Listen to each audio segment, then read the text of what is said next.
Welcome to sauce TV. Kovur నియోజకవర్గంలో రాజకీయాలు రోజురోజుకు వేడెక్కుతున్నాయి. ప్రస్తుతం నియోజకవర్గంలో టీడీపీ, వైసీపీ అభ్యర్థులు ఇద్దరు విస్తృత స్థాయిలో నియోజకవర్గంలో పర్యటిస్తున్నారు. అయితే ఓ సీనియర్ నేతతో తలపడే విధంగా ఓ యువ నాయకుడిని టీడీపీ అధిష్టానం పెట్టడం గమనార్హం. ఆయన కూడా ప్రస్తుతం మనతో ఉన్నారు. మరిన్ని వివరాలు ఆయన్ని అడిగి తెలుసుకుందాం. టీడీపీలో సీనియర్ పొలిటీషియన్లు ఉన్న లోకేష్ గారు మిమ్మల్ని నమ్మి ఈ బాధ్యతలను మీకు అప్పచెప్పారు. మరి రాబోయే కాలంలో ఈ బాధ్యతలను నమ్మకంగా మీరు నిలబెట్టుకుంటారా? ఖచ్చితంగా అండి.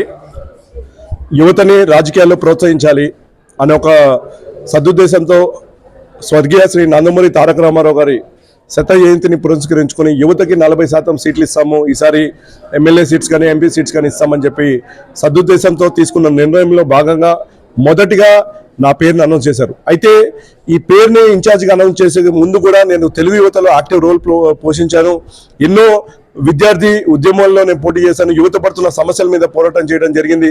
అలానే ఎవరైతే జాబ్ క్యాలెండర్ లేకుండా ఇవాళ యువత పడుతున్న ఇబ్బంది మీద మనం పోరాటం చేయడం జరిగింది. అవన్నీ చూసిన నారా లోకేష్ గారు, అలానే నారా చంద్రబాబు గారు, నేనైతే కోవూరు నియోజకవర్గ ప్రజలకి మీద వాళ్ళు పడుతున్న సమస్యల మీద నేను పోరాటం చేయగలను, వాళ్ళ పడుతున్న సమస్యల మీద గలమెత్తి నేను మాట్లాడగలను.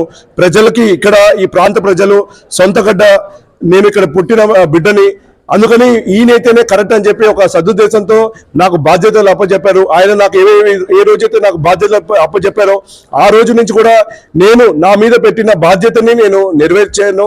అలానే నేను చేస్తూనే పోతాను. రాబోయే రోజుల్లో కూడా నారా లోకేష్ గారు ఏ ఉద్దేశంతో అయితే నాకు బాధ్యతలు అప్పచెప్పారో, ఏ ఉద్దేశంతో అయితే నన్ను ప్రోత్సహిస్తున్నారో ఖచ్చితంగా వాటిని నమ్మకాన్ని నేను ఒమ్ము చేయను. ఖచ్చితంగా నేను ఇలానే ముందుకు సాగుతాను. ఇంకా కూడా రెట్టింపు, నా వాయిస్ని ఇంకా కూడా రెట్టింపు చేస్తాను. ప్రజా సమస్యల మీద నా గలమెత్తుతాను. ప్రజా సమస్యల మీద నేను పోరాటం చేస్తాను. అది అధికారంలో ఉన్నా అధికారంలో లేకపోయినా ఖచ్చితంగా చేస్తాం. రేపు రాబోయే రోజుల్లో ఈ తెలుగుదేశం పార్టీ జెండాని కోవూరు నియోజకవర్గంలో ఎగరేసి 2024 సంవత్సరంలో నారా లోకేష్ గారికి అలానే నారా చంద్రబాబు గారికి గిఫ్ట్గా అయిపోతున్నారు. నెల్లూరు జిల్లాలో మొత్తంలో మీరు టీడీపీ తరపున ఎంతో విస్తృత స్థాయిలో పర్యటిస్తున్నారు. ప్రధానంగా మీరు నియోజకవర్గంలో తిరుగుతున్నప్పుడు ప్రజలు ఎటువంటి సమస్యలను మీ దృష్టికి తీసుకొని వస్తున్నారు? ప్రధానంగా అండి, కోవూరు నియోజకవర్గంలో నేను తిరుగుతున్నప్పుడు ఎక్కువ మంది హౌసింగ్ ప్రాబ్లం ఎక్కువగా నాకు చెప్పడం జరిగింది. అలానే రైతులు ఎక్కువ మంది ఉన్నారు కాబట్టి రైతులకి వాళ్ళు ఏదైతే వరి ఉంటుందో వరి దాచుకోవడానికి ఎక్కడ కూడా గోడౌన్స్ లేవు, చాలా చోట్ల సైడ్ డ్రైన్స్ లేవు, రోడ్స్ అన్ని కూడా గుంతలమయం అవుతుంది, పిల్లలకి ఉద్యోగ అవకాశాలు లేవని చెప్పి ఈ ప్రధానంగా నాకు చెప్పిన సమస్యలు.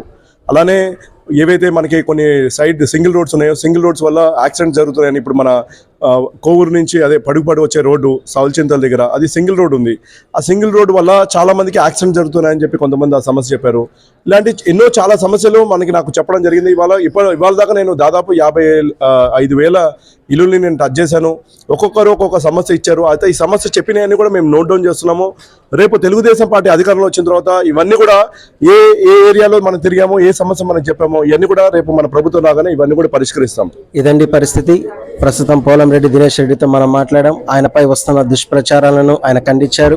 రాబోయే రోజుల్లో కూడా తనదే సీటు తనకే గ్యారంటీ అని ఆయన ధీమా వ్యక్తం చేస్తున్నారు. నియోజకవర్గంలో కూడా తెలుగుదేశం పార్టీ అధికారంలోకి రావడం ఖాయమని ఆయన చెబుతున్నారు. రాబోయే రోజుల్లో వైసీపీకి భవిష్యత్తు ఉండదని ఆయన చెబుతున్నారు.